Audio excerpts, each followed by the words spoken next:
Hey everybody, welcome to Q&A video number 12. Make sure to keep asking questions. They can be about anything. Doesn't have to be about the channel or gaming. But let's go ahead and get started with 3 questions from Cookies and Gaming. And by the way, I am having sinus trouble, so bear with me here. But Cookies and Gaming asks, do you like city builder games like SimCity? Well, I don't like SimCity or anything quite like it. I just found that game boring. There's just not enough variety or spice to it. But I do like games like Caesar, where you have like given objectives and such, as opposed to just kind of a sandbox build a city kind of thing. But the Caesar, Zeus, Pharaoh, all that kind of stuff, those are the kind of city builder games I do like. Second question from Cookies and Gaming is, do you like Skype? Well, no. Simple reason is it doesn't work. I've been having a lot of technical problems with it over the past several months, so it's been going completely berserk on me. Doesn't want to work anymore, and as a result, I just said, screw that, I'm not using this anymore. But up until then, it was good. It is pretty good voice chat software. And then the last one is, how do you think Valve is doing, from Cookies and Gaming, I mean. And I would say that they're doing very, very well as a distributor.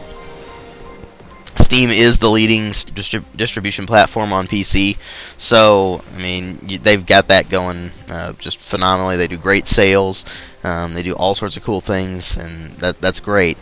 But, as a game developer, they are falling flat on their faces, because they're not really doing anything.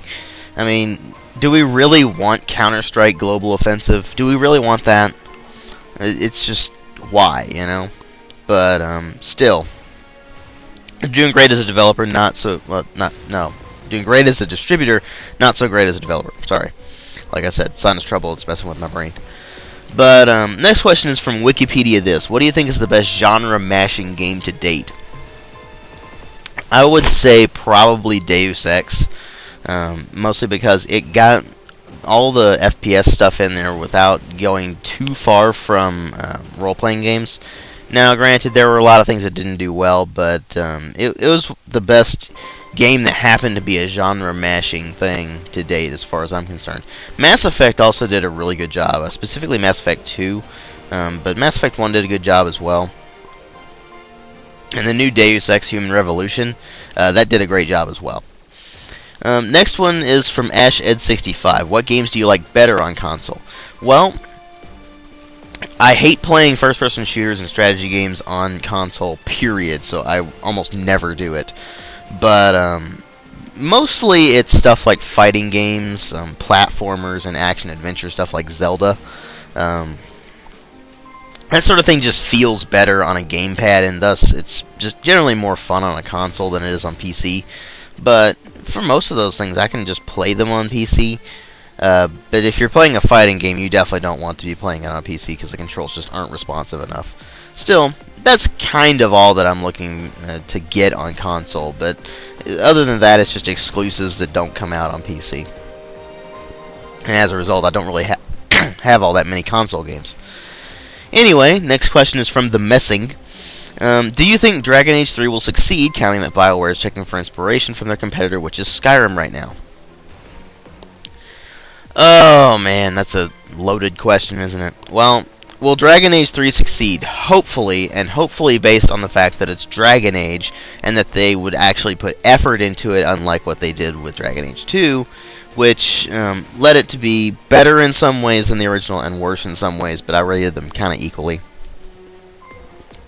There are a lot of problems with Dragon Age 2, though, mostly because it was pretty obviously rushed out, but it still ended up being pretty good anyway. But Dragon Age 3, if they are going for the open world thing, that is a really terrible idea. Bioware has never been good at that. They have never made a single open world thing in any of their games that has been any good. Look at Mass Effect, look at Baldur's Gate and all that.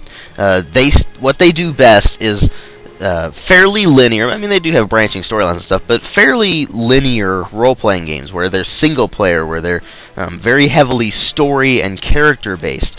And when you do an open-world game, you can't do that. It just doesn't work. So if they're going for the open world thing to directly compete with Skyrim, which I really hope they don't do, even though they've said that they're looking to that and seeing, hey, this might be an idea. I'm hoping they just keep it in the idea phase and not actually implement it. But would Dragon Age 3 succeed as an open world game like that, or be if it were like Skyrim? Hell no. It would be awful. Next one is from Gunker1991. Are you looking forward to Mass Effect 3 as much as I am? Well, that depends. Are you going to pre-order it and be there on day one? If so, then yes. You're about as looking forward to it as I am. Next one's from MJ1284. Which video game ended up being your biggest disappointment, and what's your biggest pleasant surprise? Biggest disappointment, I've had a lot. StarCraft, because it was hyped up as the best strategy game of all time by so many people, and then I played it and it sucked. But that was just, yeah, that was all out there. Diablo, Oblivion. There have been a lot of them. Duke Nukem Forever, probably the worst one though, because I mean we waited 12 years for that, and it comes out and it's not very good. Really quite depressing actually. As for the biggest pleasant surprise, lately it's actually been Bastion, because I played the demo of that and I was like, well, this isn't that great. I don't see what people like about this. Then I played the full game and I'm like, wow, this is great. And also I'm quite enjoying Deus Ex Human Revolution as well. After Invisible War, I thought that series was pretty much dead, but then Human Revolution comes out and it's actually really good. So, at least so far, I haven't finished it yet. But, yeah, there have been some good, pleasant surprises there. Next one is, for, I guess you pronounce this Rio Bibo. I don't know for sure, so sorry if that's wrong. Can you say all the aspects that make you hate JRPGs? Well, to put it simply, grinding. Japanese role-playing games are just ridiculously linear to the point of basically being little more than an adventure game with stats. You don't really choose anything, it just plays out a story. And I understand that's just the way they'd always done things, really, and that's perfectly fine. That doesn't bother me at all. What bothers me is stuff like random encounters where it just pops up constantly. Like if you played Final Fantasy 3, I should say Final Fantasy 6 because that's what it is in Japan, but here it's Final Fantasy 3. But if you play that, then you know, like you'll take 2 steps and suddenly random encounter, and you barely survive that battle. You take another 2 steps, another random encounter. You take another 2 steps, boss fight, and it's so irritating to have to put up with that kind of crap. And you have to do it all the time.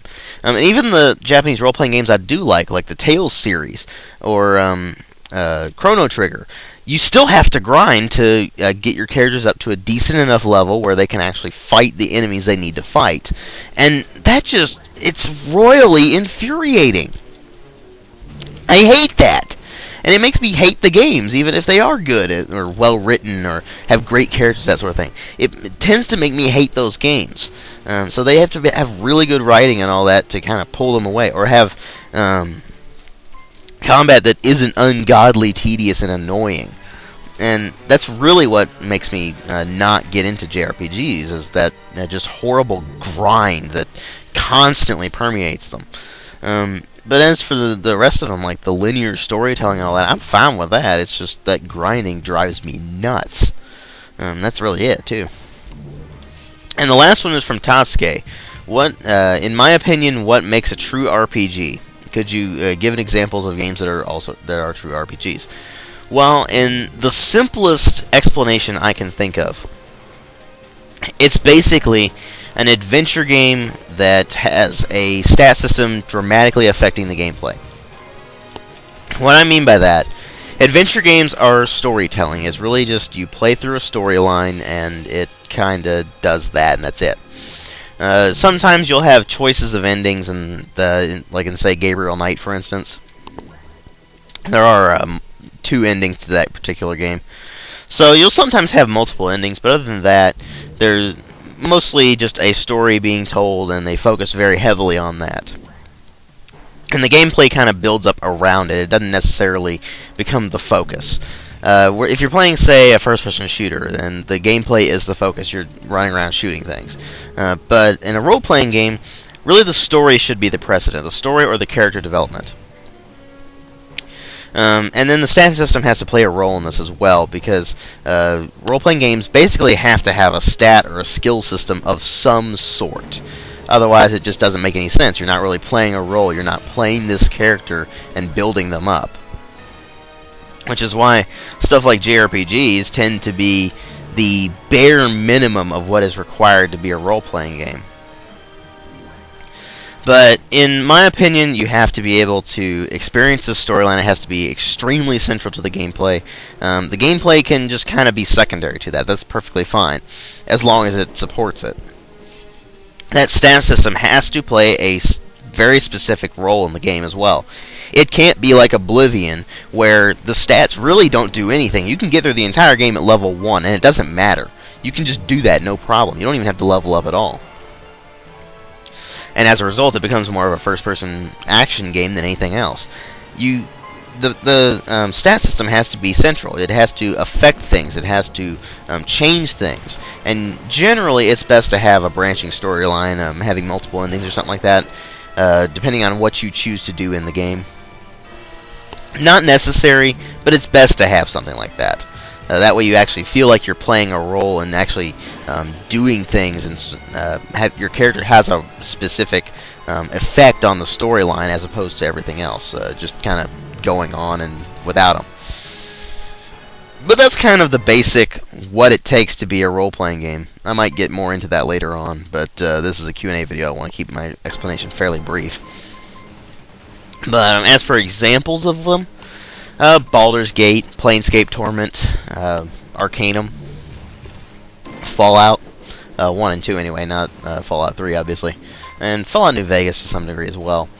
That sort of thing, where you do have a very specific effect on the gameplay, not the gameplay, the storyline as a whole, has multiple endings, that sort of thing. Those are generally what I consider role-playing games. JRPGs I consider kind of a subgenre of the role-playing thing, and they are very specific, and I kind of just keep them off to the side and say, yes, they're role-playing games, but they're kind of just out there, they're bare minimum.